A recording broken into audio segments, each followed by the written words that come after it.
basketball, soccer, badminton, and volleyball. These four sports live together in harmony, but that was until he attacked. Known as the wall in soccer, known as the best server in volleyball, was called Hani's strongest opponent in badminton and was unguardable in basketball.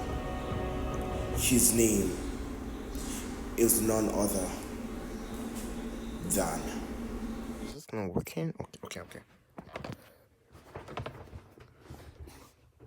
None other than Wale Peters. Yes, I am the man named The Wall, Hani's opponent, unguardable in basketball, and the best server in volleyball. And today I'm going to be taking you on a journey on my favorite sports and other things that I've learned in phys ed class. Just wait and see. So first, I'm going to be talking about the sports aspect that I have learned in phys ed. So I think the best way to talk about this is for me to actually rank them. So first, the sport I liked the most was badminton. The reason I loved badminton was because it helped my hand coordination, and it also helped me with movement around the court, and overall it was just a fun game to play. Also, there was a tournament that I won, obviously, that really got me engaged in the game, and I really liked that we had time to play the sport. My second favorite was basketball. Basketball, I think we did for the longest duration, and it was just fun overall because I loved playing like with other people in the class. I was unguardable, and I just love shooting threes. I think I actually got one of the sports that I got better in during this gym class. And the third one that I'm ranking at is probably volleyball. Volleyball was amazing.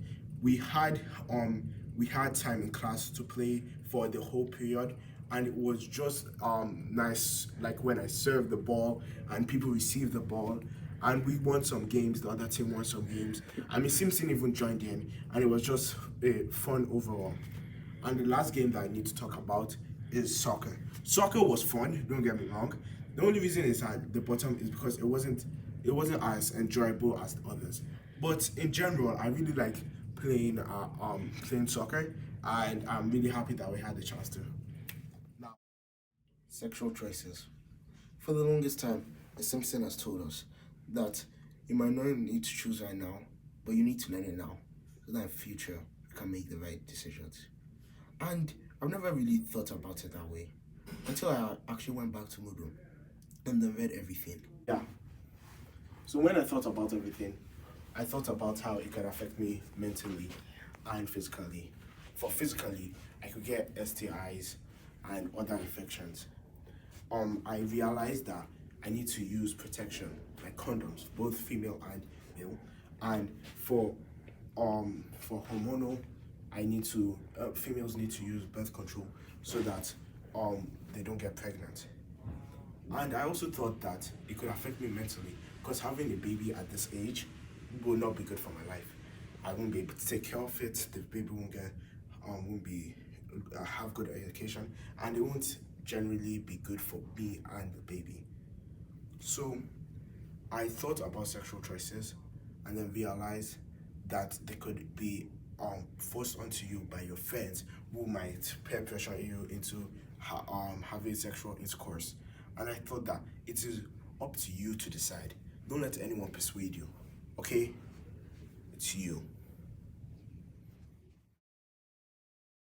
Nutritional choices. Let's talk about that now. I remember learning this in class. This was an interesting topic for me because I learned a lot. Like I learned about the Canadian Food Guide, where half of the plate should be vegetables and fruits. One quarter of it should be meat and alternatives and proteins, and the last part should be grains. Should be grains. And I'm here to talk about my food choices. I'm going to be honest with all of you. My food choices, they're not that good. Like, look right here. I was just about to eat Cheetos. Like, honestly, I need to stop it. Yeah, I need help from you guys because in the morning, I actually eat good in the morning. I eat egg, bacon. I eat some fruits, and I in the afternoon I usually eat a lot of grains like rice and other things. I also eat spaghetti and meatballs, but then I don't think I eat enough vegetables and fruits. So that's why I'm going to start using the Canadian Food Guide to help my food choices. Because if I don't do this, it can affect me mentally because of my body image will be affected because I wouldn't think that I look good to live in human standards, and I could be affected physically because my body, I could gain too much weight. I won't be able to do as I won't be able to be active and other stuff like that. So that's why I need help with nutritional choices. Now that I've talked about all those other things, I think it's time we get to our final topic, and that's substances. So substances come in many different forms and shape.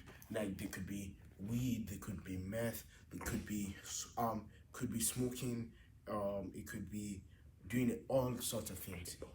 In fact, I even have cocaine over here. Don't ask me where I got it, but I have it right here. Apart substances, because I've never tried, I will never know how they feel, or don't know what they can do to harm me specifically. But from what I've researched, they can affect you mentally because they mess up your mind. They actually cause higher risk of like diseases like heart disease, cancer, and other things. Like smoking causes your lungs to blacken and decay. In total, I'm telling you to not do drugs and stay in school, kids, okay? Because drugs can affect you mentally, physically, and can harm your body. Thank you for watching my presentation.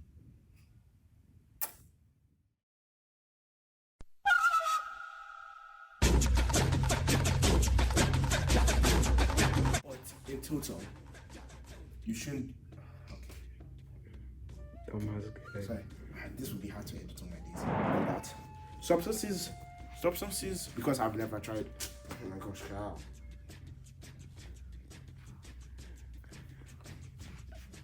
Now that place we just kicked out. Okay, it can affect you mentally because it could